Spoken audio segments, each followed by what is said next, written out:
نحمدہ و نصلی علی رسول الکریم، اما بعد۔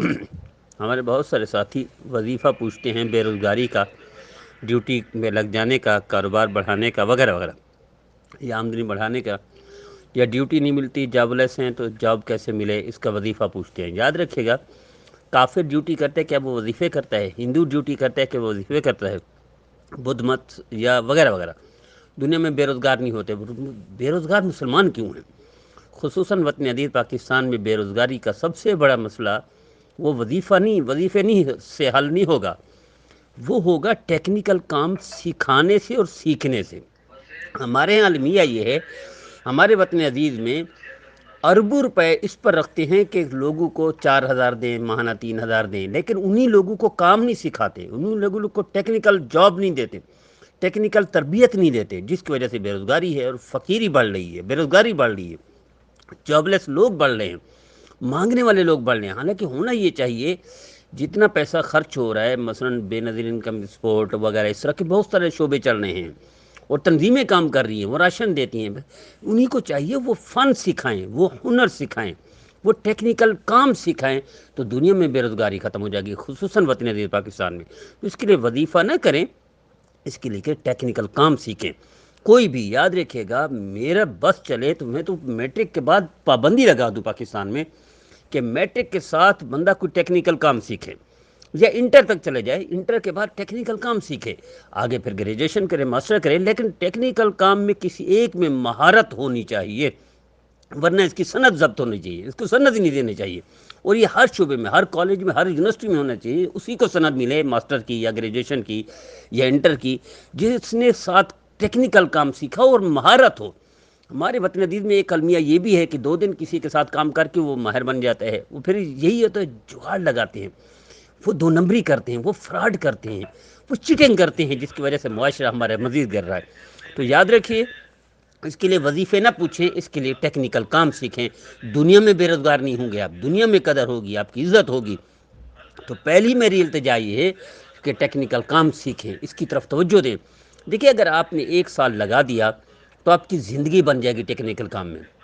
میں آپ کو ایک سکھاتا ہوں، ہمارے ساتھی ہیں جو چھوٹی موٹی کمپنی چلا رہے ہیں ملیشیا میں، وہ گئے قطر میں بحیثیت ایک ہیلپر کے طور پر گئے، تو وہاں جہاں کام کر رہے تھے وہ فریج، اے سی وغیرہ اس ٹائپ کا کام تھا۔ 1 سال تک کام کیا، 1 سال کی تنخواہ نہ دی جہاں کام کر رہے تھے، لیکن انہوں نے فن سیکھ لیا، انہوں نے ہنر سیکھ لیا۔ اب وہ ہنر اپنی اولاد کو بھی سکھایا، اپنی خاندان کو سکھایا، خود بھی چھوٹی موٹی ایک قسم کی کمپنی لگا رہے ہیں، اور کبھی بھی بے روزگار نہیں ہوں گے۔ کیوں؟ فن سیکھ لیا ہے انہوں نے، وظیفے نہیں کیے، وظیفے سر آنکھوں پر، اعمال سر آنکھوں پر، لیکن سب سے پہلے آپ ٹیکنیکل کام سیکھیں، کوئی فن سیکھیں، کوئی ہنر سیکھیں، اس کے بعد وظیفے کریں تو یقیناً برکت ہی برکت ہوگی۔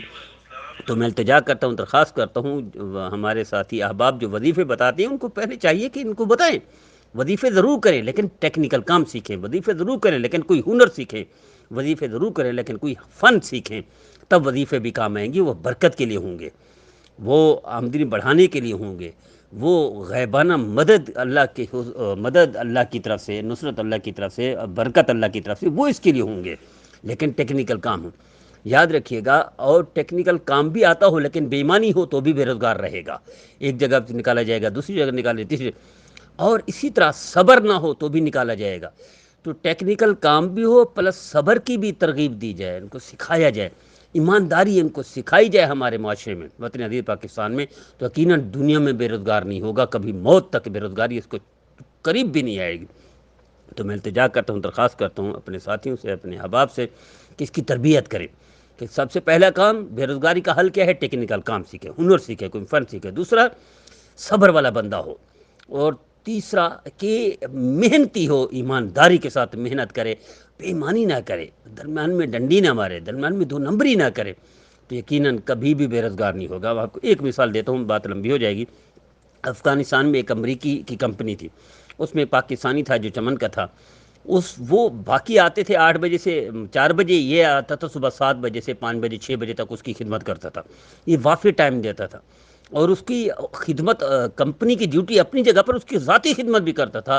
اب اندازہ کیجئے، جب وہ امریکی یہاں سے بھاگا ہے تو اس نے جو کمپنی اور دفتر چھوڑا اسی کے نام چھوڑا جو زیادہ خدمت گزار تھا، جو زیادہ صبر والا تھا، جو زیادہ ٹائم دیتا تھا. تو یاد رکھیے گا یہ کامیابی کے چپو ہیں جو عرض کر رہا ہوں. صرف فن سیکھ جائے تو یہ بھی اچھا نہیں ہے. فن ہو، ساتھ صبر بھی ہو، ساتھ خدمت بھی ہو، ایمانداری بھی ہو، مسلسل محنت بھی ہو، تو دنیا میں نام ہوگا، کبھی بے روزگار نہیں ہوگا. مجھے امید ہے میرے بھائی میرے بہنیں اس پیغام پر توجہ دیں گے. وظیفے، ہاں اس کے بعد وظیفے ہیں. درود شریف مسلسل پڑھیں، کبھی ناغہ نہ کریں، زبان کو تر رکھیں، استغفار کے ساتھ، درود شریف کے ساتھ، نماز نہ چھوڑیں، والدین کی فرمانبرداری کریں، اخلاق اچھے کر لیں، اور 1100 مرتبہ درود شریف کم از کم ہونا چاہیے دن میں، اور 1100 مرتبہ استغفر اللہ ہونا چاہیے.